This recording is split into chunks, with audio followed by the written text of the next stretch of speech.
So itong next printer guys is ano, dili mo color, so walang print out yata to, or walang black lang siguro, or walang color na.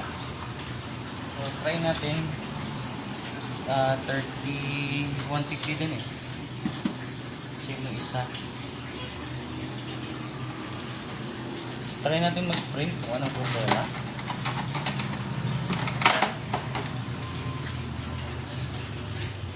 Parang isa.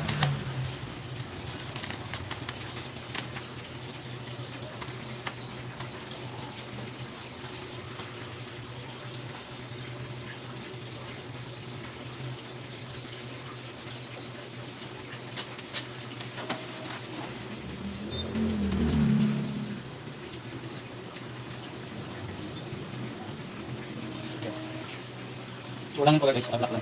Pati itong problema kasi is, nasa ano na eh. Posible nasa print head eh. Pero, try natin. Check natin yung printer.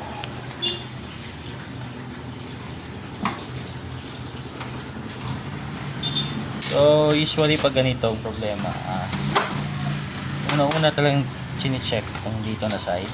Kung try nating mag-cleaning kung may lalabas na ink. Baka kasi ano, barado tong baka kasi barado yung ano dito, humihigop ng waste pag nagki-cleaning.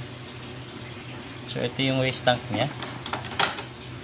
So ito yung tuyo.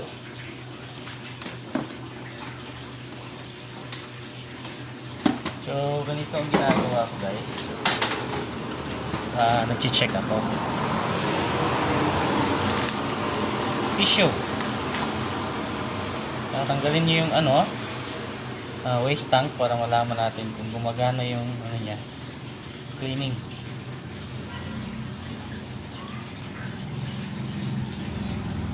So lagay niyo lang dyan, then tanggalin yung printer.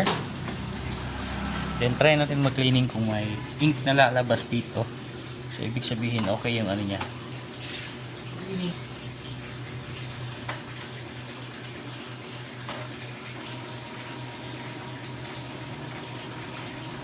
Ayun.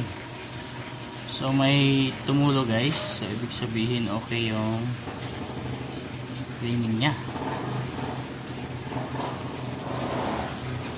So, patapusin lang natin. Then, try natin mag-print. So guys, meron siyang lumabas na kulay blue, cyan, then magenta. Yung yellow wala kahit isa. So try ko mamaya, baka kaya pa tong ano eh, manual pump natin. Meron ako ano dito, cleaning solution. So try natin to kung kaya natin.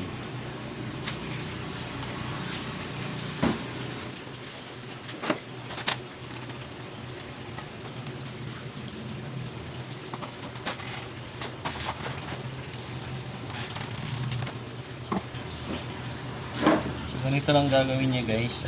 Kuha kayong tissue mga dalawa, ganyan. Then tapiin niyo lang. So ganyan. Yan. So ilalagay natin ito dito sa daanan ng printhead. Ganyan. Then turn off muna natin yung printer para iwas short circuit.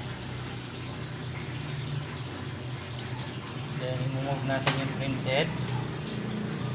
Yan, so, ganyan yung itsura niya. Tissue nasa ilalim. So, babaklasin natin itong itong mga tawag dito. Tatanggalin natin to. May lactose gilid dalawa kabilaan. Push nyo lang. Yan. So,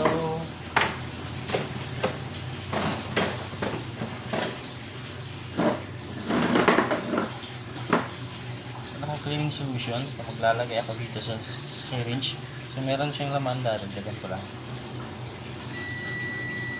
So ito na siya guys. So yung manual na rin guys, yung sa dulo is black, yung pangalawa yellow, magenta, then yung blue, cyan. So isa-isahin natin sila. Kapit nyo lang, then check nyo. Kung napapansin yung ano guys, matigas, so ibig sabihin barado na talaga yan.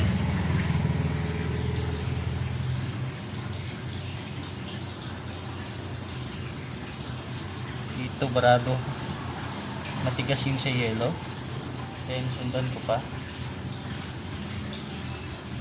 yan sa blue. Okay,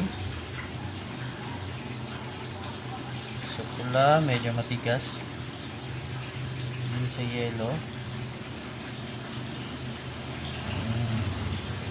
Medyo matigas pero parang okay na rin.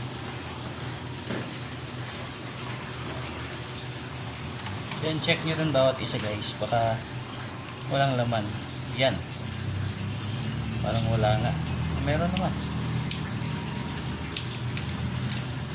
Yung yellow wala talaga. So ganito guys, okay nung syringe ganyan, then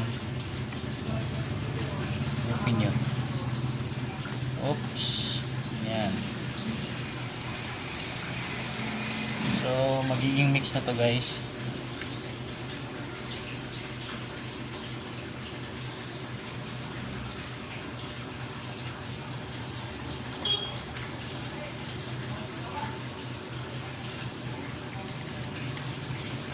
So ibabalik na natin.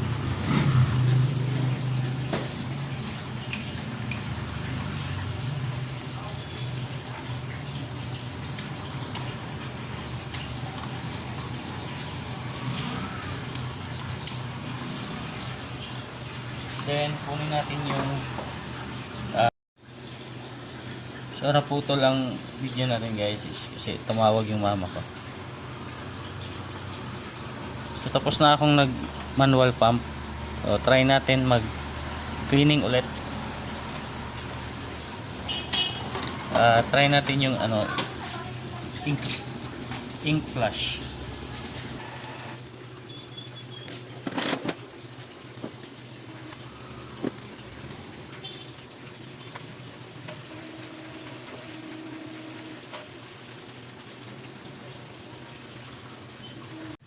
So yun guys, tapos na yung ink flushing, so magpiprint tayo.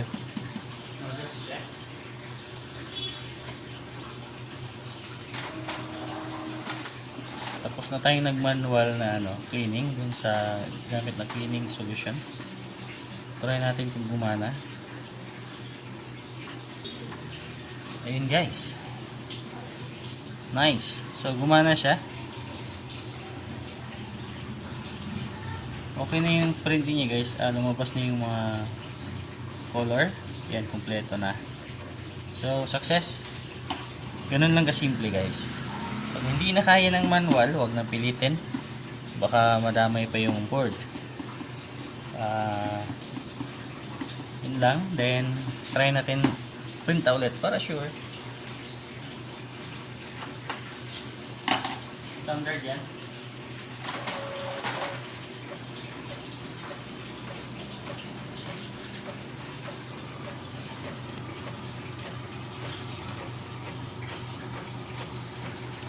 So may iman siya, okay lang yan, sumabit lang yan.